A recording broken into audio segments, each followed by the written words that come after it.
Hello children, I hope you all are taking good care of yourself.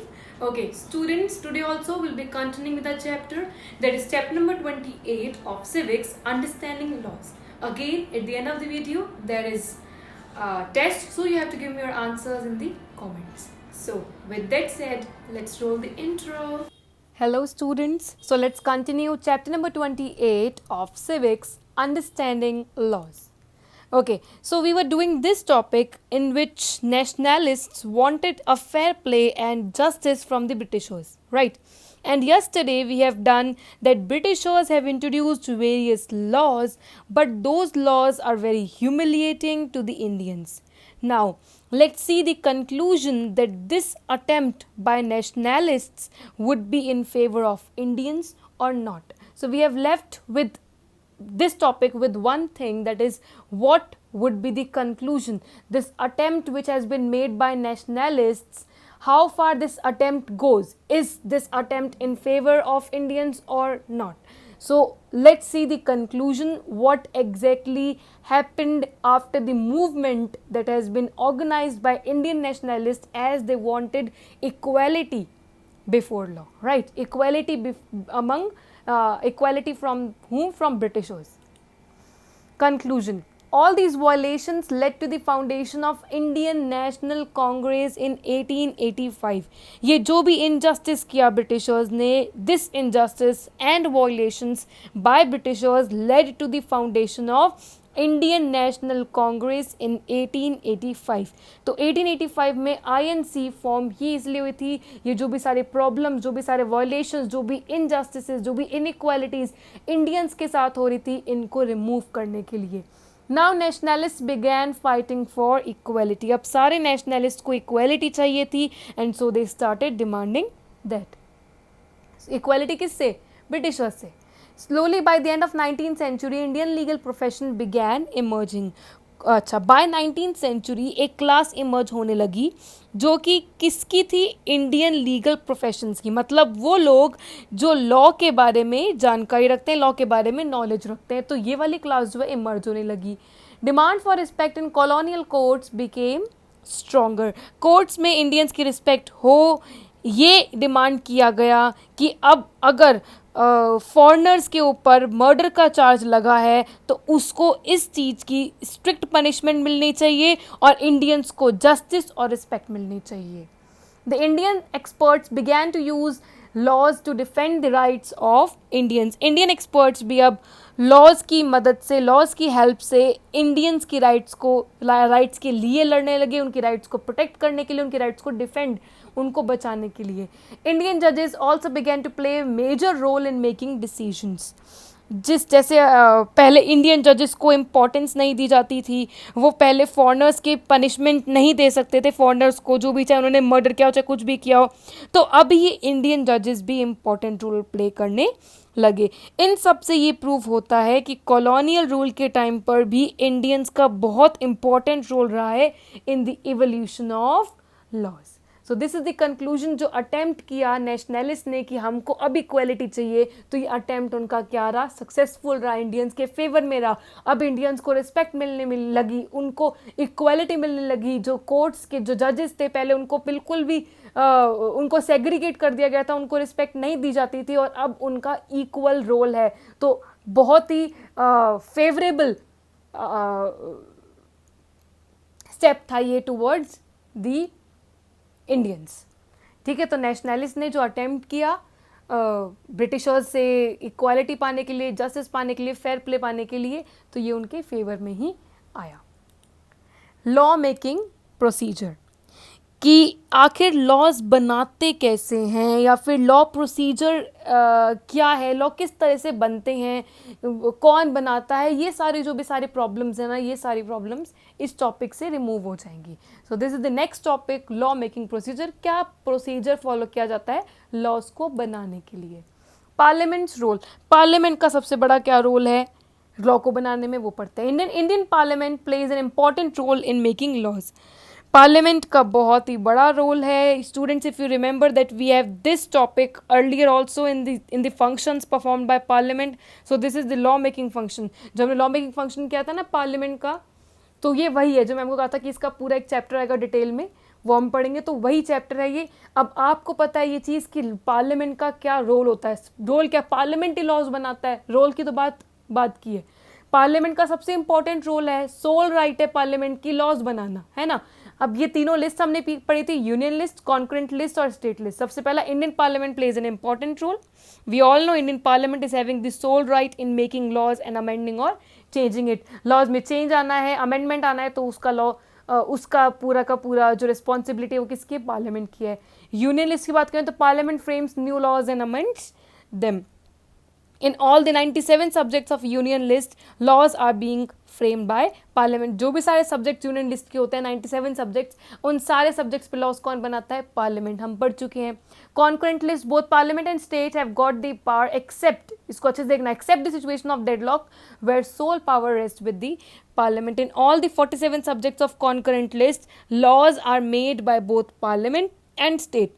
But if there is a situation of deadlock, deadlock का situation का मतलब क्या है, state ने भी एक अपना रखा है और पार्लियामेंट ने भी अपना रखा है, तो इन दोनों के बीच में क्लैश हो रहा है, तो आखिर का जो ये जो मेन पावर है वो किसके पास चली जाएगी, फिर वो पावर पार्लियामेंट के पास चली जाएगी। तो डेडलॉक की सिचुएशन में ऑल्दो कॉन्करेंट लिस्ट में स्टेट और पार्लियामेंट दोनों ही का ही इक्वल रोल है, पर अगर डेडलॉक की सिचुएशन, स्टेलमेट की सिचुएशन आती है जहाँ पे इन दोनों के डिसीजन क्लैश करते हैं, तो किसका डिसीजन फाइनल माना जाता है, यस, पार्लियामेंट का। देख लो पार्लियामेंट का रोल। आप state list, parliament can enact laws in certain circumstances. जो 66 सब्जेक्ट स्टेट लिस्ट के होते हैं, मैंने ऑल्दो स्टेट लॉज बनाती है, जो भी सारे लॉज होते हैं वो स्टेट ही बनाती है, जो 66 स्टेट लिस्ट के सब्जेक्ट्स होते हैं, पर कुछ सिचुएशंस, कुछ सर्कमस्टेंसेज में पार्लियामेंट भी लॉ बना सकता है। अब आप मुझसे कहेंगे मैम कौन सी सिचुएशन या कौन से सर्कमस्टेंसेज में, आपने तो हमको बताया कि स्टेट लिस्ट के लॉज भाई स्टेट बनाता है, सिंपल। हाँ, स्टेट लिस्ट के लॉज, स्टेट लिस्ट के जो भी सारे सब्जेक्ट्स हैं उसके लॉज स्टेट बनाएगा, पर कुछ ऐसे सर्कमस्टेंसेज होते हैं, कुछ ऐसी सिचुएशन होती है जहाँ पे स्टेट लॉ ना बना के कौन बनाती है, पार्लियामेंट बनाती है। अब आप कहेंगे ठीक है मैं, आपने ये लाइन तो बोली, आप बताओ कौन कौन से सर्कमस्टेंसेज में, कौन कौन से सिचुएशन में स्टेट लिस्ट के रिगार्डिंग लॉज पार्लियामेंट बनाता है। चलो देखते हैं। Circumstances which parliament makes laws, in which parliament makes laws regarding the state list. Although state list के laws state ही बनाएगी, पर कुछ situations में parliament भी बना लेती है। Rajya Sabha passes decision with 2/3 majority, ये सारी situations हैं, ठीक है। ये 4 situations में laws कौन बनाएगा, parliament। किस पे, state list के सारे 66 subjects पे या किसी भी subject पे, state list के।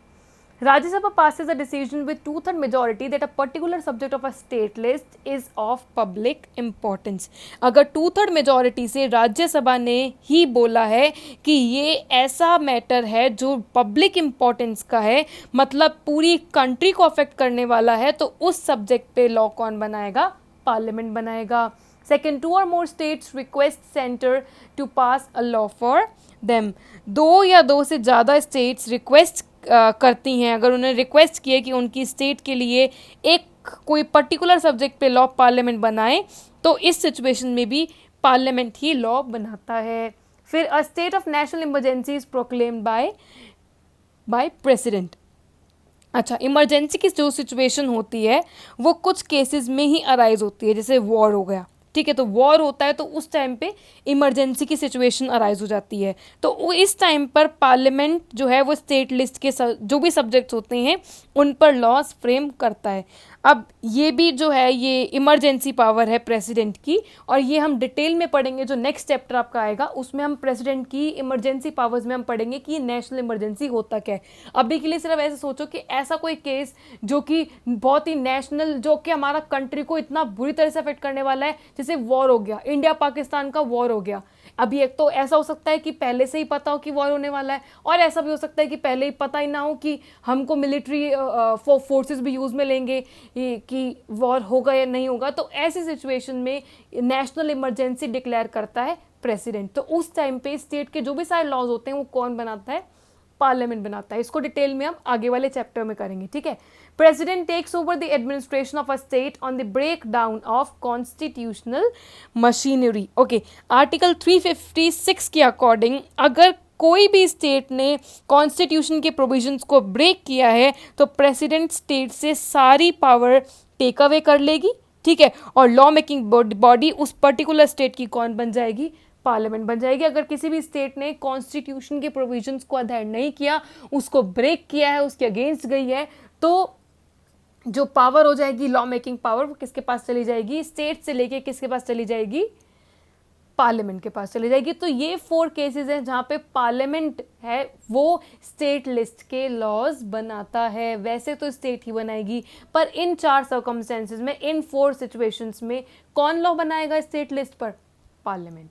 तो आपको रोल पता चल गया कि पार्लियामेंट का क्या रोल है। यूनियन लिस्ट में तो सिर्फ पार्लियामेंट ही बना रही है, कॉन्करेंट में पार्लियामेंट और स्टेट दोनों बना रही है, पर डेडलॉक की सिचुएशन हुई तो पार्लियामेंट बनाएगा। स्टेट लिस्ट में स्टेट लॉ बनाती है, पर ये 4 सर्कमस्टेंसेस में लॉ कौन बनाता है, पार्लियामेंट बनाता है। So this is the role of parliament in making laws. है या नहीं है लॉ, इंपॉर्टेंट है ना रोल पार्लियामेंट का। अच्छा, अब क्वेश्चन आता है, ये लॉ मेकिंग प्रोसीजर का ये नेक्स्ट टॉपिक है, how a bill becomes a law. You know students, जो बिल हमने पढ़े थे वो लॉ बनते टाइम पे उसको बहुत सारी स्टेजेस पे पास होना पड़ता है, फिर जाके वो लॉ बनता है। तो ऐसे नहीं है कि बस बिल बन गया, ये ऑर्डिनरी बिल है, ये मनी बिल है और ये लॉ बन गया, नहीं। Acts before they are pass by parliament are called bills. जो बिल्स होते हैं वो पार्लियामेंट, लोकसभा, राज्यसभा पास करती है, बहुत सारे स्टेजेस में जाती है और फिर वो लॉ या एक्ट बन पाता है। Bills are of 2 types. मैंने यहाँ पे मेंशन नहीं किया क्योंकि मैं चाहती हूँ कि आप मुझे बताओ, हमने दोनों बिल्स के बारे में पढ़ा है, हमने दोनों बिल्स की मीनिंग के बारे में पढ़ा है। Tell me those 2 bills. Yes, the first one is ordinary bill and the second one is money bill. अब इनका थोड़ा थोड़ा डिस्क्रिप्शन भी हो जाए, आप ही बताओ। ऑर्डिनरी बिल कौन ओरिजिनेट, कहाँ से ओरिजिनेट होता है ऑर्डिनरी बिल? राज्यसभा से भी हो सकता है, लोकसभा से भी हो सकता है। और अगर डेडलॉक की सिचुएशन आ जाती है तो ऑर्डिनरी बिल के रिगार्डिंग डिसीजन किसका होता है? फाइनल डिसीजन मेजॉरिटी का होता है, जो किसके पास होती है? लोकसभा के पास होती है। So this is ordinary bill. Simple sense में जो मनी बिल नहीं होता वो ऑर्डिनरी बिल होता है, as simple as that. Money bill जहाँ पे सारे रेवेन्यू एक्सपेंडिचर मैटर्स डिस्कस किए जाते हैं, पैसे से रिलेटेड मैटर्स डिस्कस किए जाते हैं, टैक्सेशन पॉलिसी क्या होने वाली है, वो होगी मनी बिल, ठीक है। और जो मनी बिल नहीं होता वो कौन सा बिल होगा? Ordinary bill. Money bill originate कौन करता है? लोकसभा, राज्यसभा नहीं कर सकती। हाँ, अगर 14 डेज की एक्सपायरी हो जाए, मैं पढ़ा चुकी हूँ, अगर 14 डेज की एक्सपायरी हो जाए तो वो जो मनी बिल है वो सीधा सीधा कहाँ चला जाएगा? राज्यसभा के पास, फिर प्रेसिडेंट का approval.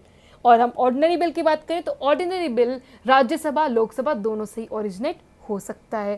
So this is the description of these 2 bills, ordinary as well as money bill. अच्छा, both the bills have to pass through various stages before they are finally passed. उनको लॉ बनने में बहुत सारी stages पे पास होना पड़ता है, वो सारी स्टेजेस पास करते हैं और फिर वो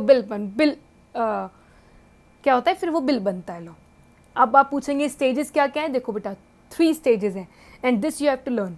कौन सी 3 स्टेजेस हैं? एक बिल को लॉ बनने में ये 3 स्टेजेस पे पास करना पड़ेगा, तब जाके वो लॉ बनेगा, ठीक है।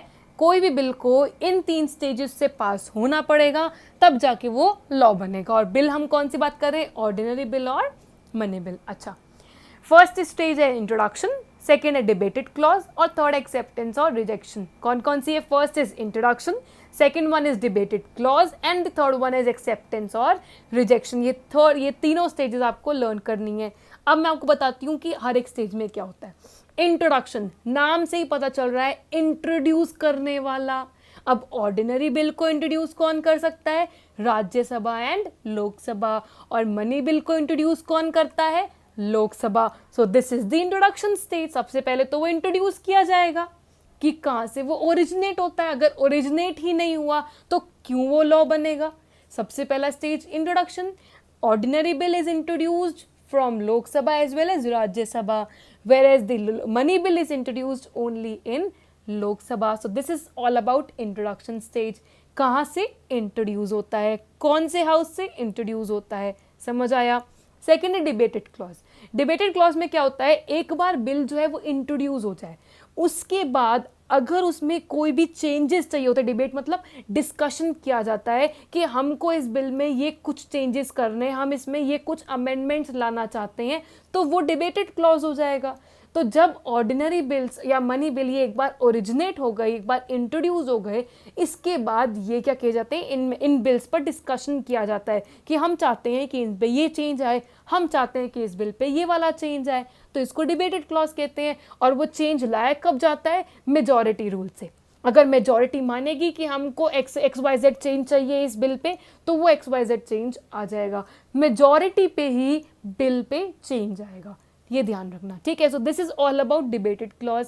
सबसे पहले बिल इंट्रोड्यूस हुआ, इंट्रोड्यूस होने के बाद डिस्कशंस किया गया उस पर कि हम ये अमेंडमेंट लाना चाहते हैं, हमको ये अमेंडमेंट लाना है। और थर्ड, एक्सेप्टेंस और रिजेक्शन, या तो वो बिल एक्सेप्ट हो जाएगा या वो रिजेक्ट किया जाएगा, ठीक है। अच्छा, एक्सेप्टेंस या रिजेक्शन। अब देखो मैं आपको एक चीज़ बताती हूँ, ये वाला केस हो गया, चलो ठीक है। हम ऑर्डिनरी बिल का एग्जाम्पल लेते हैं। ऑर्डिनरी बिल जो है वो कोई भी हाउस इंट्रोड्यूस कर सकता है, लोकसभा भी राज्यसभा भी। सपोज करो, बहुत अच्छे से सुनना, सपोज करो ऑर्डिनरी बिल राज्यसभा ने क्या करा, इंट्रोड्यूस किया है, फिर राज्यसभा में वो क्या हुआ है, उस बिल का डिस्कशन हुआ है, हम ये चेंजेस लाना चाहते हैं, ठीक है। फिर क्या होएगा, वो बिल एक्सेप्ट होने से पहले, रिजेक्ट होने से पहले, एक्सेप्ट होने से पहले वो बिल क्या होगा, पास किया जाएगा दूसरे हाउस को। दूसरा हाउस कौन सा हुआ, लोकसभा। राज्यसभा ने बिल इंट्रोड्यूस किया, डिस्कशन किया, चेंज किए, फिर वो लोकसभा में आया। लोकसभा ने उस चीज को, लोकसभा में सेम प्रोसीजर चलेगा, ठीक है, वो भी डिस्कशन करेंगे, चेंज करेंगे, अमेंड करेंगे, ठीक है। उनको भी पढ़ा, उनको भी सही लगा ये बिल, तो लोकसभा क्या करेगी, राज्यसभा के बिल को एक्सेप्ट कर देगी, और नहीं लगा तो वो लोकसभा वैसे ही रिजेक्ट कर देगी। फिर आखिर में क्या चाहिए हमको, प्रेसिडेंट का अप्रूवल चाहिए, और प्रेसिडेंट का अप्रूवल के बाद ही वो बिल क्या बन जाएगा, लॉ बन जाएगा। तो कोई भी बिल पहले एक हाउस में ओरिजिनेट होएगा, फिर वो दूसरे हाउस में जाएगा, सेम प्रोसीजर किया जाएगा जो पहले हाउस में किया, फिर वो प्रेसिडेंट के पास जाएगा। तो ये एक ऑर्डर है जो कि आपको याद रखना है, पहले एक हाउस में होएगा, फिर दूसरे हाउस में होगा, फिर तीसरे हाउस में होगा। जैसे मैंने आपको बताया था कि मनी बिल जो है वो इंट्रोड्यूस सिर्फ लोकसभा में हो सकता है, ठीक है। तो लोकसभा से इंट्रोड्यूस हुआ वो बिल, उन्होंने डिस्कशन किया, राज्यसभा सिर्फ रिकमेंड कर सकती है कि हम ये चेंज चाहते हैं, उसके अलावा कुछ भी नहीं। तो जब राज्यसभा के पास जाएगा तो राज्यसभा सिर्फ रिकमेंडेशन का काम करेगी कि मैं चाहती हूँ और मनी बिल में ये चेंज होना चाहिए, और आखिर में अप्रूवल किसका चाहिए, प्रेसिडेंट का। अगर प्रेसिडेंट ने अप्रूवल नहीं दिया तो वो बिल क्या हो जाएगा, रिजेक्ट हो जाएगा। प्रेसिडेंट ने एक्सेप्ट किया तो वो क्या हो जाएगा, एक्सेप्टेंस। तो कोई भी बिल एक्सेप्ट और रिजेक्ट होने से पहले दोनों हाउसेज में डिस्कस किया जाएगा, और प्रेसिडेंट के अप्रूवल के बाद ही वो बिल क्या बनेगा, लॉ बनेगा। So these are the 3 stages of for a bill to become a law. समझ आया, introduction, debated clause and acceptance और rejection. Now let's move on to the another topic. अभी हमने कौन सा टॉपिक किया, हमने लॉ मेकिंग प्रोसीजर किया कि पार्लियामेंट का क्या रोल है लॉ बनाने में, और वो मनी बिल, वो एक बिल जो है वो लॉ कब बनता है, कैसे बनता है, किसका अप्रूवल चाहिए, क्या क्या। अब आता है नेक्स्ट टॉपिक पे, how a new law on domestic violence was passed. किस तरह से डोमेस्टिक वायलेंस पे लॉ पास किया गया। In this topic will be studying these 3 sub points. First, meaning of domestic violence, आखिर मीनिंग क्या है डोमेस्टिक वायलेंस का। Then the problems faced by women, what all problems are faced by women, क्या क्या problems women face करी थी, ये आपको याद भी है, मैंने हिस्ट्री के चैप्टर में पढ़ाया था कि वुमेन को क्या क्या प्रॉब्लम, क्या क्या वो डिसेबिलिटी से सफ़र कर रही थी, यही चीज़ हम डिस्कस करेंगे यहाँ पे। एफर्ट्स मेड बाय वुमेन, और वुमेन ने क्या क्या एफर्ट्स किए, तब जाके ही डोमेस्टिक वायलेंस एक बिल पास हुआ, एक लॉ बना, ठीक है। Let's move on to the domestic violence. Meaning of domestic violence आप सभी जानते हैं, डोमेस्टिक वायलेंस हिंसा है ना, डोमेस्टिक अब्यूज कह लो। डोमेस्टिक वायलेंस मीन्स इंजुरी और harm to the female members of the family by the family members. कोई भी फीमेल मेंबर को अगर हार्म, उसके साथ अब्यूज़ किया जा रहा है, उसके साथ मारा पीटी की जा रही है, उसके साथ उसको इंजरी दी जा रही है बाय द फैमिली मेंबर, तो उसको ये कहेंगे डोमेस्टिक वायलेंस। डोमेस्टिक मतलब घर का ही है ये केस, वायलेंस मतलब किसी के साथ गलत चीज़, वायलेंस हुआ है, किसके साथ हुआ है, विमेन के साथ। तो डोमेस्टिक वायलेंस मतलब हिंसा हो रही है, डोमेस्टिक अब्यूज हो रहा है फीमेल मेंबर्स के साथ, और कौन कर रहा है, उनके फैमिली मेंबर्स कर रहे हैं। सो this is the meaning of domestic violence. जो रिमेनिंग 2 टॉपिक्स हैं कि विमेन क्या क्या प्रॉब्लम सफर कर रही थी और विमेन के क्या क्या एफर्ट्स हैं, these 2 topics will be doing tomorrow. Now let's move on to today's test time. Name 3 stages of passing a bill. एक बिल को लॉ बनने में कौन सी 3 स्टेजेस पे पास होना पड़ता है, you have to tell me in the comments. This is the answer of exercise D, question number 3. Yes, the question is so long, but don't worry, we have a small answer for this long question.